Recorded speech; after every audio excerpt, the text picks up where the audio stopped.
We are back here in the Colonel Command Center for another edition of Hammer Down. This is Hammer Down 15. We're here with Rick Austin.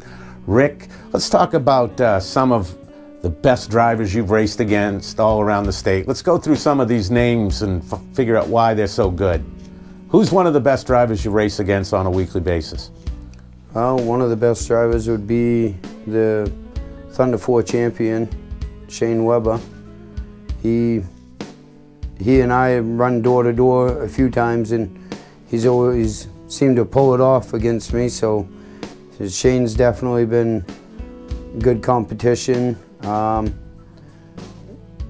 of the Cook boys, David and Derek, they race the numbers right off of my car when we're out there, and those are the guys to beat. I mean,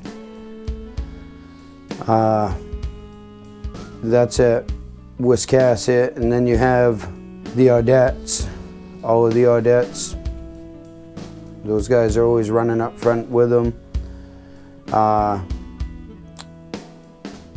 don't know many of the Oxford drivers over there. I do know Adam, he drives the 14 car. Let's put you on the spot, okay? If you had to pick a driver, and we're going to call that driver a wheelman, the best wheelman, meaning he can wheel a car. So you're going to take the drivers that you raced against all summer long, you think of their names everywhere, and you can take them out of their car, because some of these guys have powerful cars, you know, they got motors and setups, and maybe their setup and stuff is way better than anyone else, so they're not that much of a driver. What I'm talking about is a guy you can take and put in any single car out there, and he's going to wheel it and get something out of it. Who might that guy be? David Cook. David Cook. David Cook. And what is it about David Cook as a wheelman? What makes him so good?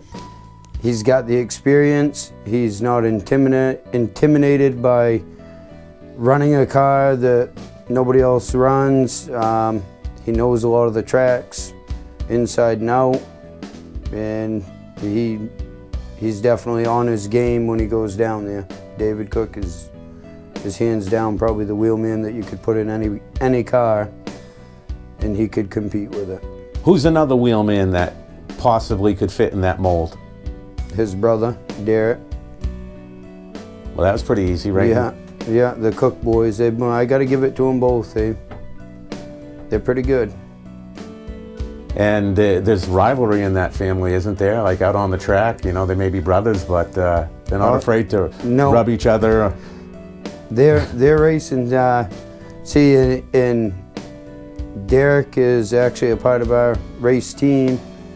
And David is somebody that we all race against, but he's still a buddy of mine, and so I know them both pretty good. And there's no brotherly love on the track. It's racing, that's for sure. Do you fit in the mold where you can be the nicest guy on the planet, you know, and hey, how you doing? Love the children, help the community, and all that other stuff. But when you put that helmet on over your head, boom, it's like you're a different person. I know there's some people like that. As soon as they strap in and put that helmet on, they're a whole different breed. You have to, because you better believe that that's what's going on around you. I mean, everybody is, we're all out there for that first place. We're all there to race and to have fun, but I feel we're all pretty competitive individuals, and we're all after the same thing. So you got to draw the line on the buddy system when you go out onto the track. And a lot of my buddies I've told that to right straight up. I mean, I'll help you out, do anything to help you in the pit, get you on the track. But you better believe you're not getting no more of a break than somebody I really don't like out on the track. We're racing. So what is it once you get in the car that, when you put the helmet on, that thing that just changes your mind, a switch flip? What is it, the feel of being in a race seat or strapped in, the smell of the race fuel around? What is it that just flips a switch in you? With me, it's the competition. I'm very competitive, so that, and I feel like And I personally feel like that I need to bring it like the other guys are bringing it to me, you know?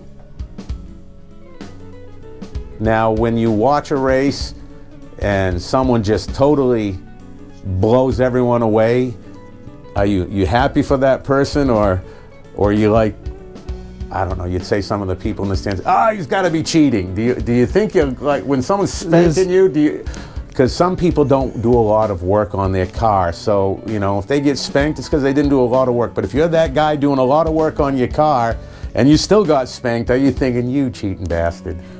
I mean, yes.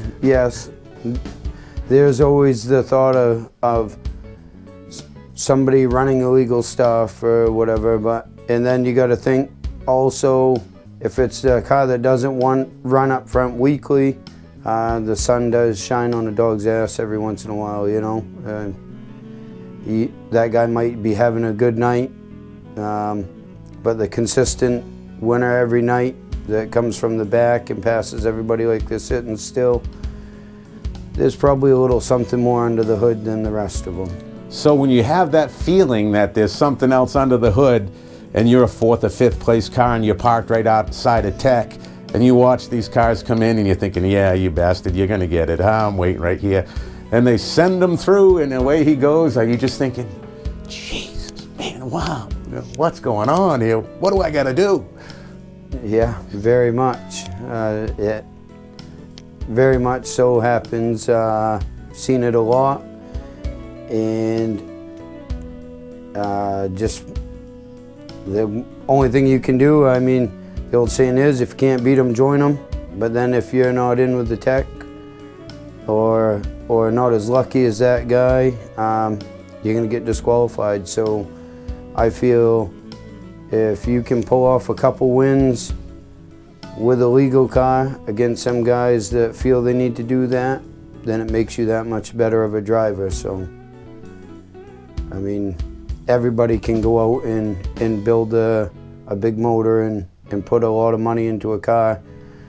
But as you say it, with the Cook boys, I was on being able to wheel anything. I mean, that's what made them guys good. I know it is.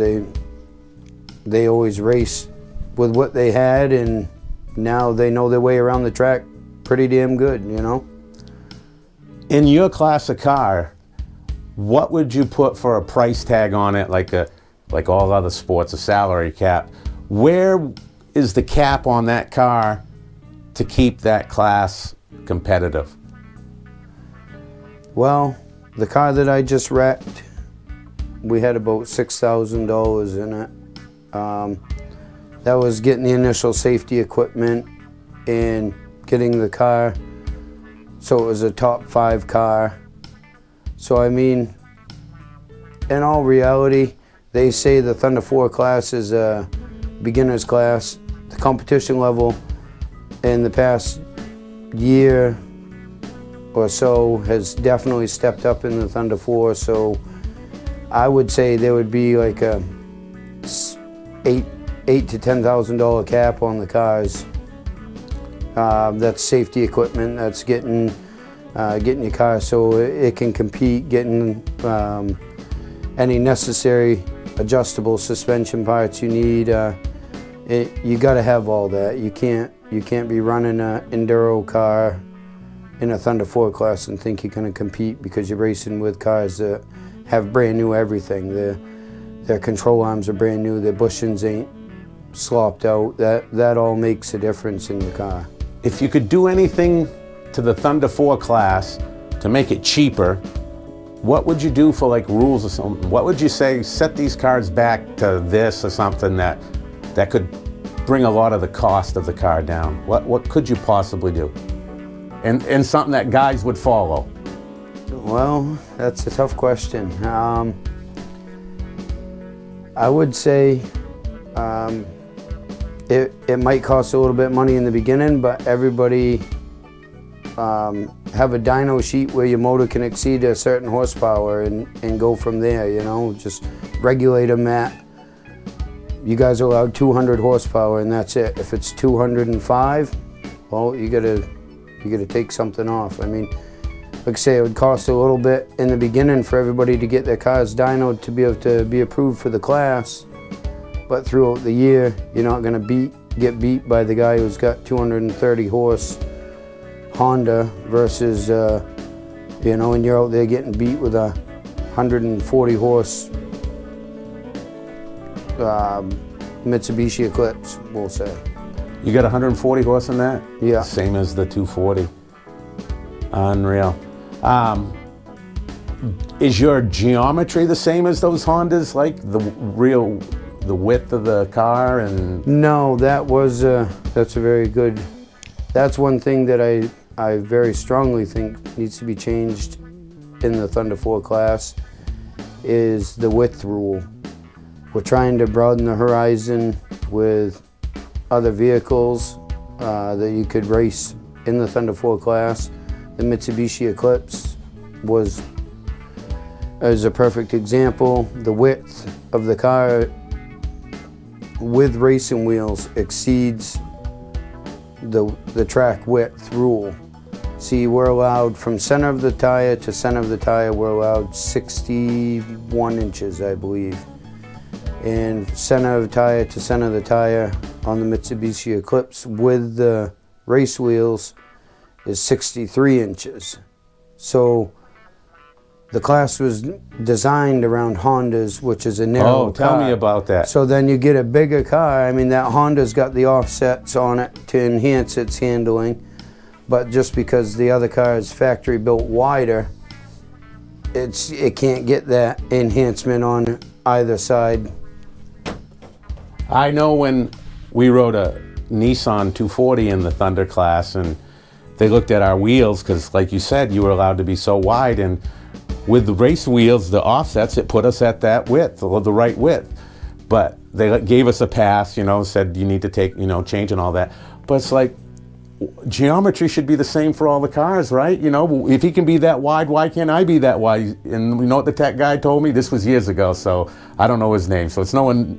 Probably told you to get a Honda. He told me to get a Honda, and it's like, I'm sorry, fuck you. That's the way I feel about that. Like, come on. I mean, you want me to go buy a car that I know nothing about? I know this car. Why can't we make them compete? Isn't that the goal? Make all these cars compete. Who cares about the rules? Make it so this car can compete with these cars, because there's a shitload of them sitting in a field or whatever. Let these, you know, you can't make, we're not all the same in life, are we? You know, let's make it so we compete at least.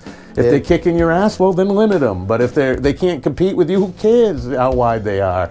Just make them safer and let them get out there and wheel it a little. And I feel like our car, we're running stock wheels on it now because of the width rule. I feel that it's a safety thing too, to a point. Them race wheels are designed so the centers ain't gonna bust out of them like a factory wheel would. They're designed to take the pressure. That's why they call them a race wheel. I mean, even if they just put, I feel that the rule should be a 4-inch backspace for everybody.